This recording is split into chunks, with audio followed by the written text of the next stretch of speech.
This is a city that connects directly the oldest culture of Japan to what is the ancient sexual culture, which goes directly to what is the current sexual culture, reaching the modern city and the marginalized neighborhoods of immigrant workers. I'm Naka, this is Japatonic, and stay tuned because today we have a very interesting video about all the contrasts in the city of Kawasaki. And no, it's not related to the motorcycle. Where I am now is Kawasaki Daishi, which is one of the most famous esoteric tantric Buddhist temples in all of Japan.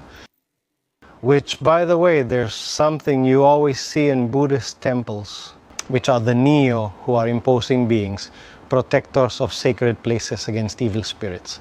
That's why they appear evil, but they're not. But one detail about the Neo is that you'll always notice that there's one with its mouth open and one with its mouth closed. They're essentially pronouncing the first and last letters of the Japanese alphabet, A and M. It symbolizes the start and end of life. An open mouth represents life, while a closed mouth signifies death. The same thing is repeated with the Komainus or the Kitsunes, which are the guardian dogs or foxes that are used more in Shinto shrines. But anyway, the thing is that this temple is very famous for being of an esoteric and tantric style, right? The esoteric part is mainly because it's a branch of Buddhism that always requires a guide, through special methods. The tantric part isn't about sexuality. It's actually, they are methods that are used to purify the mind and achieve good enlightenment. Look, if you don't know how to go deep into Buddhism, honestly, there's not much you can say or explain, but let's see. The funny thing about all this is that the Japanese don't really know about those characteristics of the temple because the Japanese themselves are people of a lot of tradition. They are very superstitious but not necessarily very religious believers. Therefore, this is simply a famous temple because it's big. Now, basically that's it. But well, the reason we come to this part of the neighborhood is to visit this, right?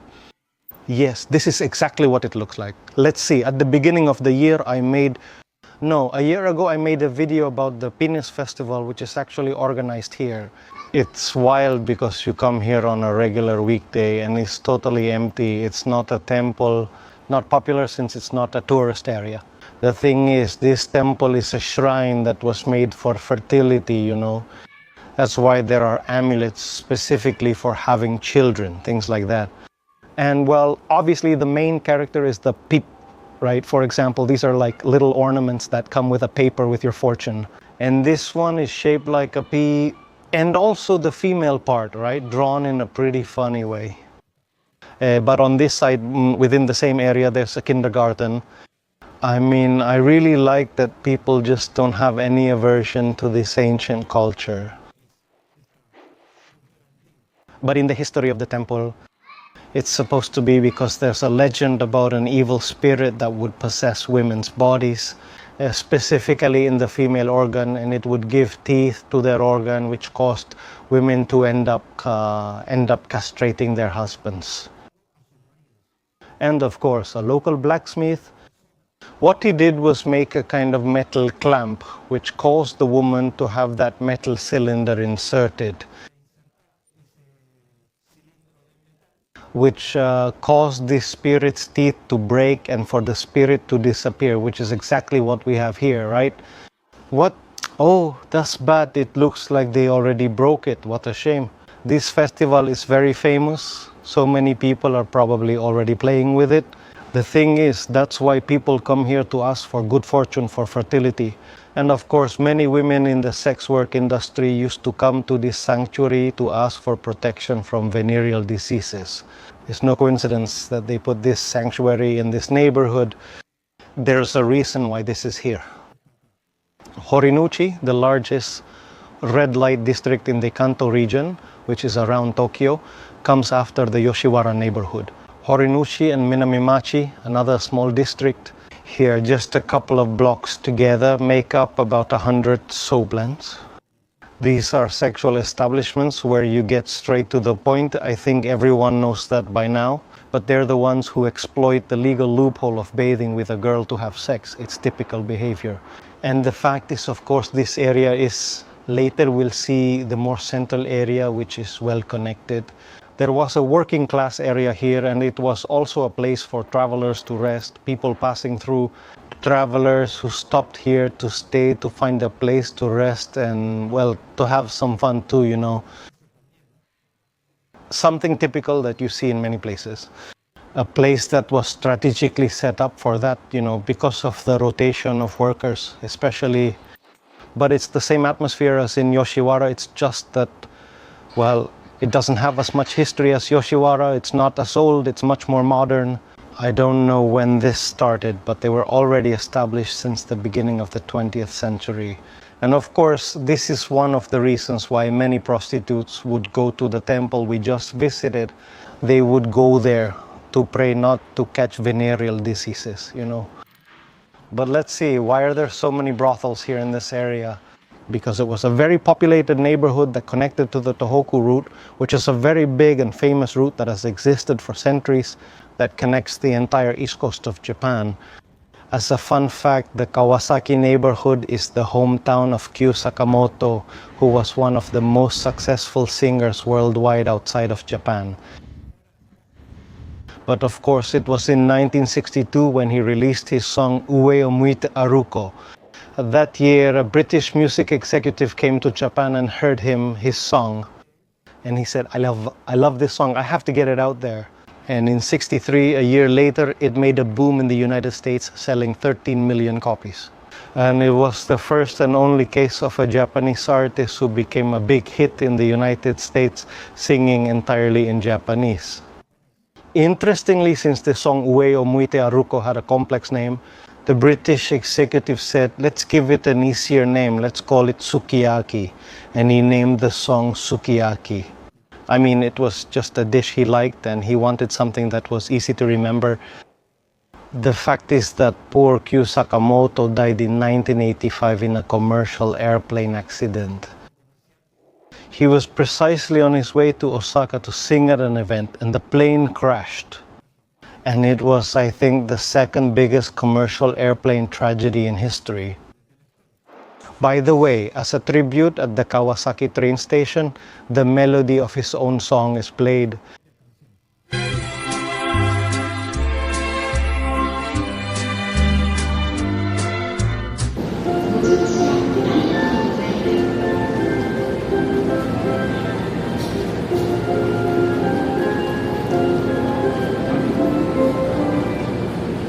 There's a book of here I wanted to check out to compare prices with Akihabara. I think it's cheaper, right? No, there are a lot of figures that are 1,000 yen or 900. I mean, $6, $7, $8. Yeah, $10. Is it worth coming all the way to Kawasaki to buy figures? And, well, that depends on each person. Plus, all these places keep updating. They keep renewing their merchandise all the time. 900 yen, a Yu-Gi-Oh! That's pretty good. Also, on this side of Kawasaki Station, it's a really beautiful area, perfect for romantic dates. It's funny, there's a super romantic side, and then the other side, you know, it's more common and casual, let's say. It's also a neighborhood with a lot of nightlife. We're here during the day, but this area is packed with bars, izakayas, and hostess bars like these. In the neighborhood, it was the first time in my life. This was before smartphones, when you saw girls in lingerie at an establishment entrance, basically on the street. Which I also remember well around the year 2000. I was 14 years old. I had come on vacation with my brother. He lived around here. He still lives around here. And we went by car. We passed through some streets where I saw women sitting like in display windows, like a phone booth, but in a row and all facing the street. I said, those must be prostitutes. And my brother said, see those? Those are brothels. And I said to him, okay, yeah, I think I already noticed. It was like an Amsterdam from the year 2000. I'm talking about the exact year I came. Obviously, that stopped existing long ago. And well, this connection to the Tohoku route being a very populated area was also a very populated area by working class people. Why by the working class? And now we're heading there, Ikegami-cho, which was considered one of the most marginalized and polluted neighborhoods in Japan. Because just like here, the port is nearby. Since these are deep water areas, it allowed large cargo ships to pass through. And this area became filled with factories, which brought a lot of immigration from abroad, especially Korean, but not North Korean, not South Korean, just Korean. In fact, it's said that most of the people who live here are either from there or are descendants of what the Japanese call Chosenjin. So just so you know, the Japanese, they call South Koreans Kankokujin, people from Korea, and North Koreans they call Kita Chosenjin, meaning people from North Korea. And Chosen is the name of the Korean peninsula, of all of Korea. And well, I've even seen interviews with people who were passing by here and asked, "Are you Japanese?" No, I'm from Chosen. I mean, I'm from the Korean peninsula. Because of course, the people who came here arrived just after the war, during the time when the Koreas were being separated. And therefore, the identity that people have here is a bit different. Which, as a curiosity, let's see, I can't remember the words right now, but in North and South Korea, the way to refer to North Korea, South Korea, and the Korean peninsula, both countries have different terms to say where they're from, what country it is, and all that. But anyway, the thing is that since there were a lot of factories here, many immigrants came, and from the lower classes, so there was a lot of crime in this neighborhood, which, if you notice, is a very labyrinthine one. And another thing is that it said this is one of the areas in Japan with the most illegally occupied land. It's basically an area of land with very little value. Look, people hang their clothes there right by the street. Well, that also gives us a bit of security, doesn't it? I mean, at one time it was unsafe, but nowadays it's not anymore. But look, the spaces that could be freed up, like this one, for example, maybe someone who lived in a house passed away. Now it's owned by a Shefi, which is a very large construction company, and most of the factories on this side of the coast belong to Shefi. But of course, the thing is that there are so many houses that are occupied on this side that they just couldn't kick everyone out like that. And well, there was also that balance since a large part of the Kawasaki coast was reclaimed, expanding into the sea and creating new lands. So there wasn't really much trouble in this area either, but it's a neighborhood where it's really easy to get lost. We don't really know where we're walking, but you enter a hallway and it's the entrance of one house and another. But look, this looks really abandoned and very old, but at the same time there are houses that don't look so bad. Obviously, there are going to be people who have properties that are completely legally owned. But the funny thing is that I checked on the real estate app, and in this whole area, there isn't a single property for sale, not a single property for rent. I mean, it's an area that currently has no real estate activity. That does seem a little suspicious. On the wall, it says in Spanish, shit. It's just, well, there's also a reason why there might be something written, a bad word in Spanish here, which we'll say later. But it really almost seems, it's almost like walking in a slum.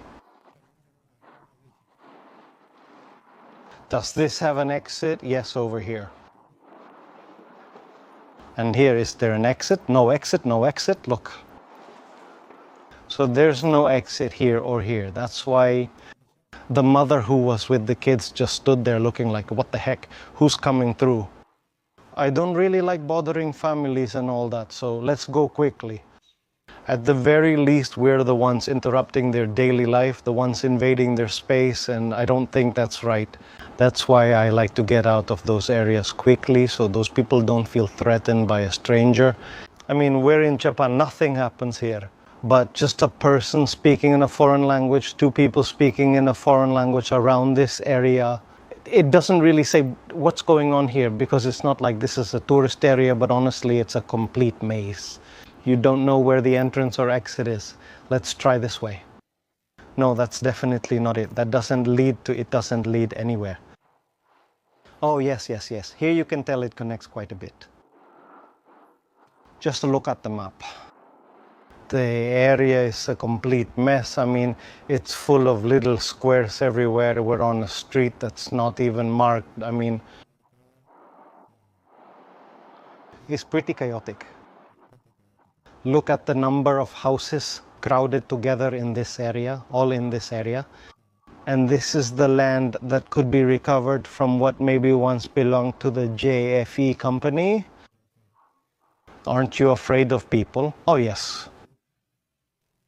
Look, that's my mall. Oh, exit. We're finally out on the street.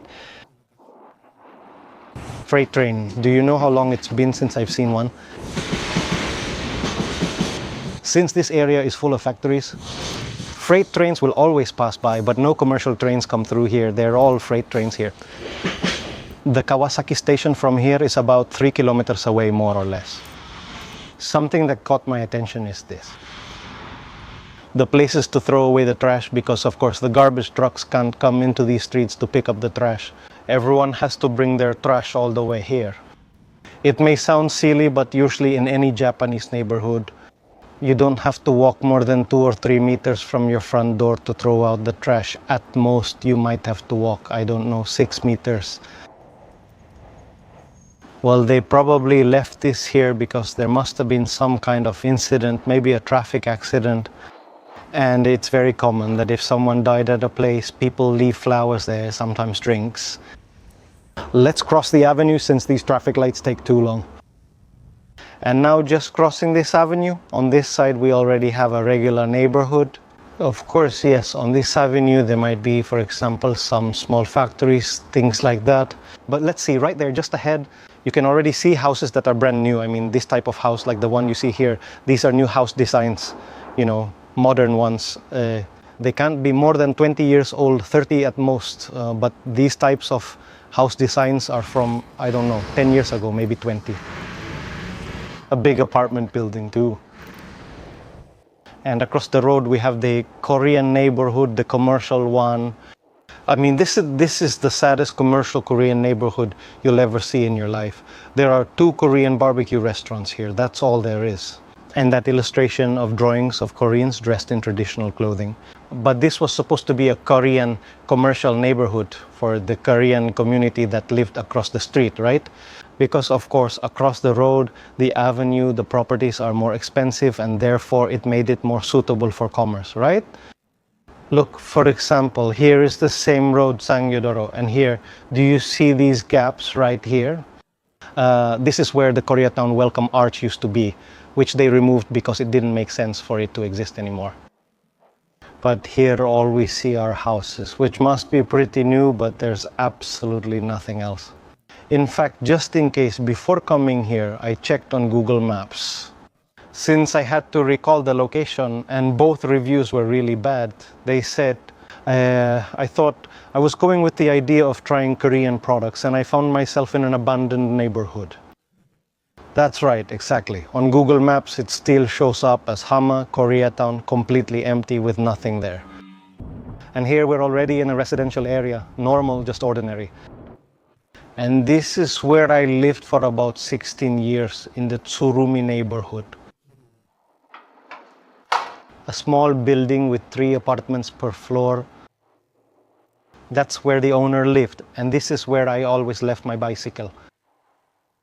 And right across from here is what's called the Okinawa Busan, which is basically the Okinawan Products Center.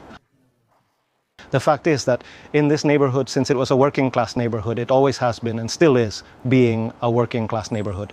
At first, there was a lot of migration from people from Okinawa, my parents' hometown. This is new, for example. This wasn't here before. There's a ramen vending machine over there. Frozen instant ramen. Yes, here. Before, there used to be a kind of izakaya, a little bar here. I never went in my whole life. Also a ramen vending machine. The thing is, after World War II, since Okinawa was in ruins, it was a time when Okinawans were leaving the island to look for job opportunities elsewhere. In my family's case, you know, everyone went to Latin American countries. Mainly, most of them went to Brazil. Because, well, at that time there was abundance in South America. Since South America wasn't heavily affected by the war, there were job opportunities available. Latin America is full of immigrants, we already know that. Europe was in ruins, Asia too, and well, Japan was no exception, but there were the Okinawans who migrated to places within Japan itself. And this area, since it was a working class area, the port area, where there was a lot of work for cheap labor, so to speak, but with plenty of job opportunities. Many came to this area, to the Tsurumi area. Since there was already an Okinawan community in this neighborhood, at the same time, many of the Japanese families from Okinawa who had gone to Latin America, since Japan had improved and Latin America had declined, many Japanese people were returning to Japan, but what were they going to do there? Go back to Okinawa? Not necessarily. In fact, very few actually ended up going back to Okinawa because it's a very remote island. Instead, many came specifically to Tsurumi to work in factories, or what there are a lot of in this neighborhood nowadays are electricians, in my case, former electricians. I worked here for 16 years as an electrician. There are electrical companies here on the next block. For example, I used to meet here in the morning with other workers so we could get together.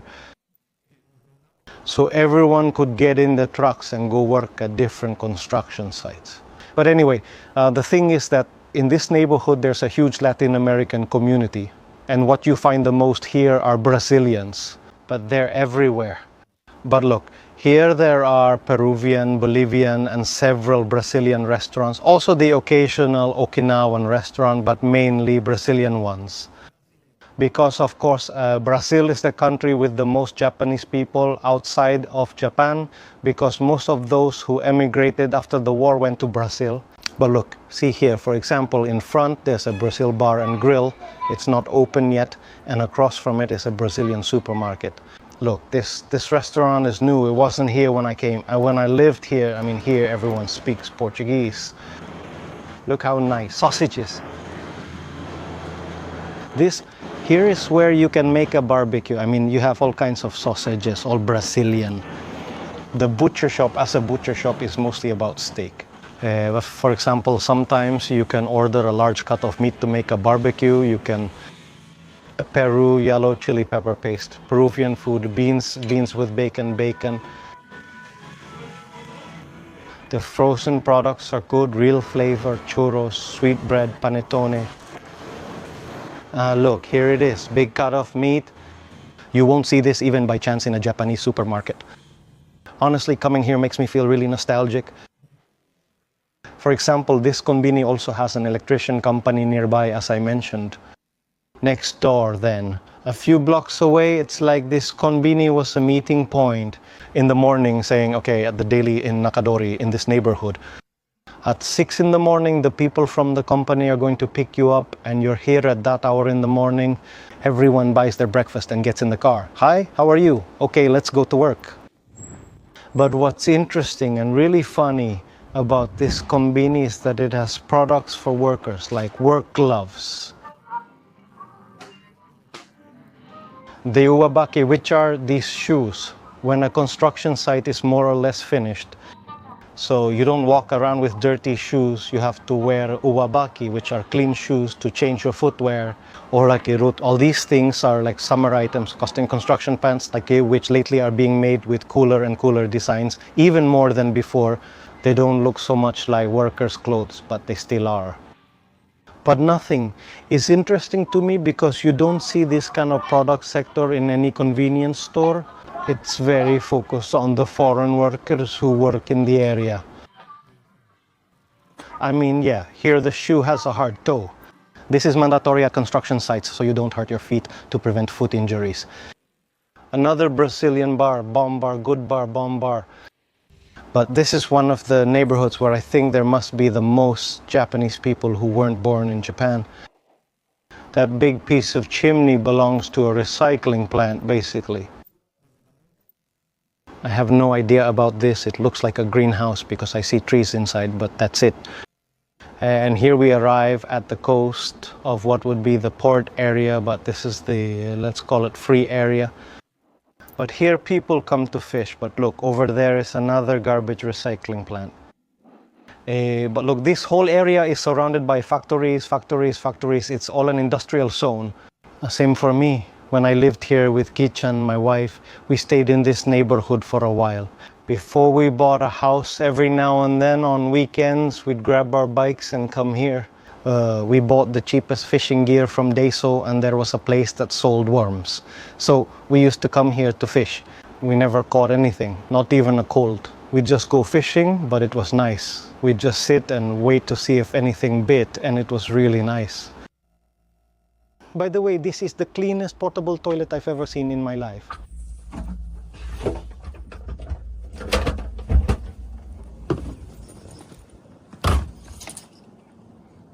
To get here, for example, it's about this far from the area where there are houses. It's about 2 or 3 kilometers of factory areas, also industrial zones. This was the building where I moved in with my wife Kit-chan about half a year after we started dating, and we lived here for about 8 or 9 months. That's why it took us about 15 minutes by bicycle to get to the coast. Another interesting thing is the train station right next to here. This is Kokudo Station on the Tsurumi line, which is a pretty short train line that runs from Tsurumi Station all the way to the region's entire industrial coastline and factory area. In the past, for example, there used to be bars and shops here, but now everything is completely closed. It doesn't exist anymore. Look at this. This is the bathroom, and this bathroom does smell bad, and this one, it is shared. The women's or men's bathroom too, and the men's bathroom, that one really smells bad. The public bathroom smells much better. And what's more, since the atmosphere of this station is so particular, I see there's a film set over there where they were filming something. And for example, the train station here doesn't have turnstiles. You just tap your card, the EC card, and that's it. And all the people from the film set, it looks like they've already finished their work. And at night or during the day, it's just as terrifying. In this pink building, when I lived in the neighborhood, there was nothing, but now they've put in a cafe or something like that. And there, for example, they have Argentine mate gathering. Several Argentinians come and get together here. Okinawan food restaurant. Here in these small alleys, for example, going up those stairs, was where my father had a snack bar, which is kind of like a bar with sofas. They have a karaoke machine, people go sing, and there were always some hostesses. It's not like a kyabakura, it's a much lower level. I mean, basically there are 2 or 3 girls there who are mostly Filipinas or sometimes Chinese, and sometimes even women over 60. The thing is, older people used to go to this kind of place. Honestly, they used to go there to have a drink after this place moved next door. It must have been somewhere nearby, but I can't remember. It was over 10 years ago. But the fact is that this place is much more dead than when I first arrived in Japan 20 years ago. In fact, I remember it was much more lively. This building is brand new, you can tell. There used to be more of these little bars, restaurants, or whatever. But I clearly remember that on this street, once when I was coming to visit my dad's business, I walked through here and there was a white car. Men in suits and glasses. To me, they looked like Yakuza. I mean, it was pretty obvious they were mafia people. And besides, my father has always told me that they were always around here. Later, after laws targeted the mafia, they began to disappear. But he used to tell me things like, for example, look, no, the Yakuza, not all of them are bad. Sometimes, I mean, you have to pay them for protection so they don't trash your place. If there was a problem, you would call them. But normally my dad used to tell me I solved problems on my own if there were troublesome customers, because if you ask them to kick someone out, then those fees can go up. But the good thing is that sometimes in exchange for being someone who pays them properly, sometimes they would come to your place to drink and spend money there. They wouldn't just consume for free. Even my father, during times when things went badly for him, has gotten into fights with chimpiras, who would be considered the lowest class. They work. They used to work. Now they hardly exist. They used to work for the mafias and did the lowest jobs. No. They would go around collecting money, and if someone didn't want to pay or couldn't pay, they would send the chimpiras to collect. And he told me that he even got into a fight with one of those guys. My father was a tough and strong person too. By the way, this video I've already said goodbye 3 times. Greetings to you, your family, your pet, and your jerk neighbor. Greetings to you, your family, your pet, and your jerk neighbor. That hallway I just walked through, they say that there, during World War II, there was a machine gun attack by the United States in this area. And since many people died in that area, they say that at midnight ghosts appear in that hallway. Things people say, but I kept adding one little thing and another little thing and another little thing because I kept remembering, of course, it's a neighborhood where I lived for a long time, but here's the station already. So now, see you next time. Greetings to you, your family, pet, and jerk neighbor. Honestly, I didn't really miss living around here. Well, I still come to visit my dad from time to time, but missing the neighborhood, I didn't really miss it. Honestly, I'd pick Tokyo every time. Yes. A lot of Latino riffraff around here,